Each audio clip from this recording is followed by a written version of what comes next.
Richard, I want to go back a couple years ago when Treylon Burks was coming out of high school and kind of share with our audience this morning, what do you remember about those recruiting conversations with young Treylon and him making his decision to end up at Arkansas? Try this again. Richard, you with us, buddy? Okay, sorry about that, guy. My fat cheek hit the mute button. Oh. So, it wasn't on your end. It was on my end. So going back to Treylon, he was a good kid coming out of high school, but he just did not like to do interviews. I mean, very few times would he communicate with you. And just there's some guys that are like that, and I respect that. The only times I was really able to get him to talk is if I went to I went to one of his games, and I went to 2 games, I think 2 or 3 games, and was able to talk to him, and he was fine then. He still wasn't the most talkative guy, and I think that's still the case now, but obviously he's gotten better. That's the case with just about every young man that I've talked to during the recruiting process initially. That some would just jump right into it and just they're like naturals. They're very natural at it, and they just we'll just talk your ear off, which is a good thing. I like that. But some guys are a little bit more reserved, and Treylon is one of those. When you think about where he was talking then to his a little more openness now, he's still not Magic Johnson. Like, he's not just going to talk your ear off, but he has seemed to come into his own a little bit, and I think that helps with his play. What do you think NFL GMs and owners and scouts, what do you think they've learned about him in the draft process just personally? I would probably think that the just guessing that they would probably come away thinking, he's kind of a low key guy. He's not gonna say too many outrageous things, and not any outrageous things. I don't recall him saying anything at Arkansas that you'd go, whoa, man, I'm not so sure he should have said that. Which is a good thing. He won't be a distraction to a team. He'll just do his job, and he's like you said, he's obviously gotten better while he's at Arkansas as far as with the media, and he's fine there. I would think that maybe if he didn't open up in some of the one-on-one meetings, that there might have been a little frustration. I have no idea if that was the case or not, because they're trying to get to know you the best way possible, and try to see what makes you tick and things like that. So I just tend to think that overall he probably came across as a guy that's low key. He's going to tend to his business, and that's pretty much it, I guess. The NCAA is going to go through a couple new transition rules, and we've talked about a few of them this morning, touched on some of them with Tom. Richard, in your opinion, should the NCAA try and get involved with recruiting rules and circumstances? What do you think they should be doing, or the expectation moving forward?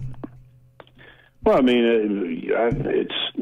if they don't, it would just be absolutely insane, and it is right now because there's no rules with really NIL. I mean, the schools are promising kids now, which they're not supposed to, deals with NIL, and that's being used in recruiting for sure right now. But you can't. There has to be somebody that tries to enforce the recruiting rules, and if not, it's chaos. And the problem is the NCAA didn't do a good job of enforcing the rules for the longest, and still hasn't. So even if they up the amount of people in enforcement, they'd have to really have a track record of enforcing rules and penalizing schools that do wrong before people would change their attitude like it is right now, because most people don't have much confidence in the NCAA doing anything right as far as penalizing schools and coaches and things of that nature. We're talking a little recruiting with Richard Davenport this morning on the Morning Rush, Whole Hog Sports, Arkansas Democrat Gazette. Richard, you wrote a piece recently about kind of the next move, the next transition for Sam Pittman and his staff. They're going to be hitting the road. I think they said they're going to try to get all 140 high schools or something like that. What does that look like the next couple weeks and months as they transition kind of to what their roles are?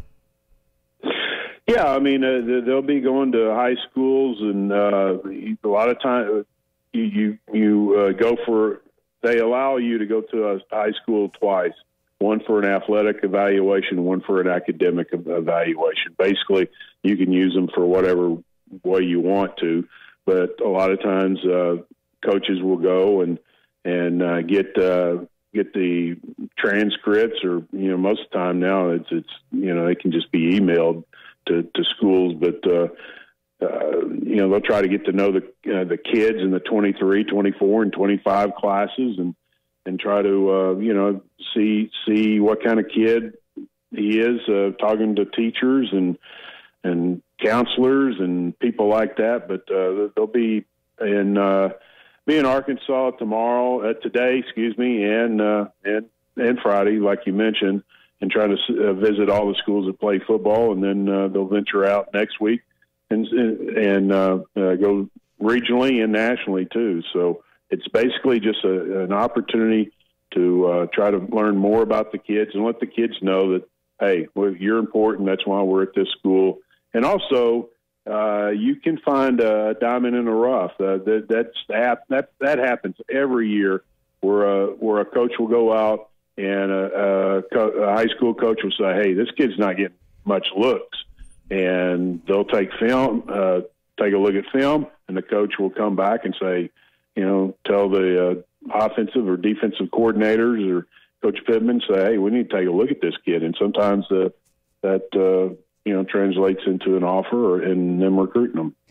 Is Terry Hampton a diamond in the rough? Here's a guy that's gotten an Arkansas offer, very undersized, played at Arkansas State, had good numbers. Could he potentially be kind of a smaller defensive tackle that you wouldn't necessarily look at the first time, but maybe the second or third time going around, you think, well, he's worthy of that? Only time will tell. I'll be honest with you. I haven't kept up with him at Arkansas State. Obviously, last year he was injured. He had a knee injury. He only played in about 6 games. The year before, I think he had like 35 tackles, 6 tackles for losses, and 2.5 sacks. So decent numbers from that position. I communicated with him in high school, and I remember, he was an athletic guy.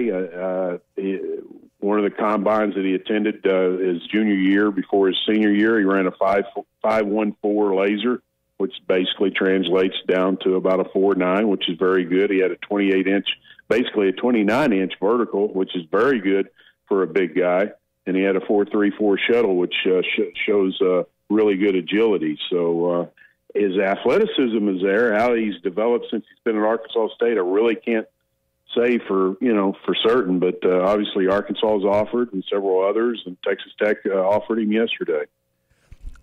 We're talking a little recruiting with Richard Davenport this morning. Richard, Gerry Bohannon out of Earl, Arkansas, entered the portal, did not win the starting job at Baylor. I think Blake Shapen is the quarterback that was announced the starter.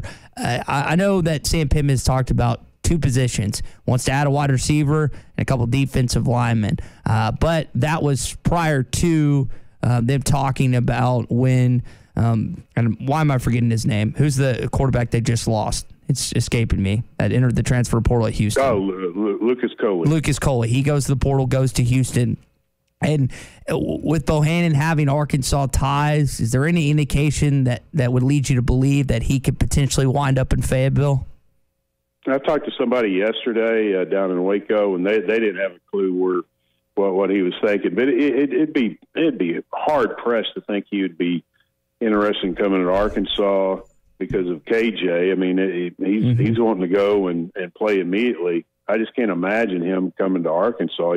He's going to be looking at some rosters and trying to figure out the best spot for him to be able to get on the field, unless he would be willing to redshirt. And I highly doubt that would happen. Yeah, but I was surprised Ben Hicks comes over first, and then, or was it Hicks or Starkle that committed to Arkansas first years ago? I'm forgetting which. I think it was Hicks. Okay, yeah, that's why I thought. Then Starkle came over, and I think people were surprised. They just assumed Hicks would be the guy. Now that's a different situation than what KJ is. KJ is clearly a starting quarterback, but maybe he's thinking about the year after. I don't know, but yeah, I tend to agree with you on that. Richard, last thing before we let you go, we've talked a lot of Treylon Burks, but some other guys, Monteric Brown, John Ridgway, and some others.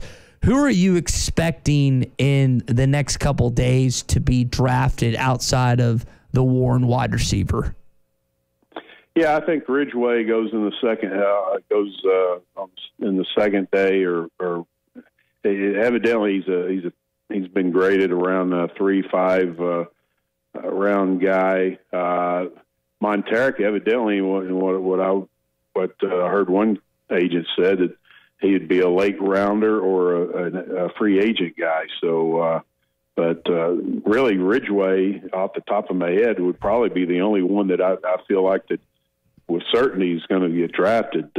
Cunningham supposedly didn't perform that well, for scouts. So